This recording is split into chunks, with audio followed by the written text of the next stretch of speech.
কি হয়েছে দিদি, কি বিষয়ে কথা বলতে চান? আমরা দিদির সাথে একটু দেখা করতে চাই। আমরা আপার প্রাইমারি 7 বছর ধরে ভীষণ বঞ্চিত অবস্থায় আছি।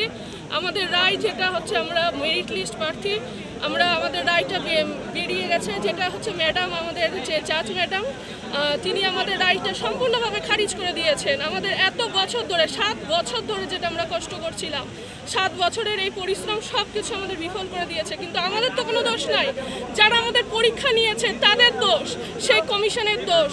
কিন্তু আমরা ম্যাডামের সাথে কথা বলে আমরা মুখ্যমন্ত্রীর সাথে আমরা তার হস্তক্ষেপ আমরা দাবি করি। মুখ্যমন্ত্রীর আমরা হস্তক্ষেপ দাবি করছি। প্লিজ আমাদের সাথে একটু দেখা করুন, আমাদের ব্যথার কথাটা একটু শুনুন। আপনারা এই কথাটা কি প্রশাসনিক আধিকারিকদের জানিয়েছিলেন যে আপনারা মুখ্যমন্ত্রীর সাথে কথা বলতে চান?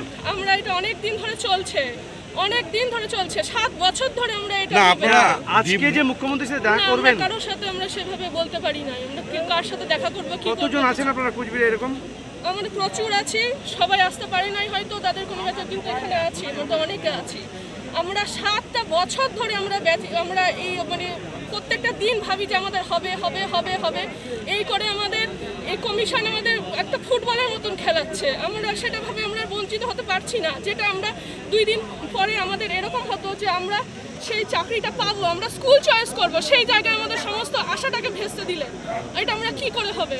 আমাদের মুখ্যমন্ত্রীর আমরা হস্তক্ষেপ দাবি করি। আমরা তো কোনো দোষ করিনি, যারা আমাদের পরীক্ষা নিয়েছে তাদের দোষ, সেই কমিশনের দোষ, এসএসসি কমিশনের দোষ। আমরা তো কোনো দোষ করিনি। আমাদের উপযুক্ত চাকরি আমরা চাই।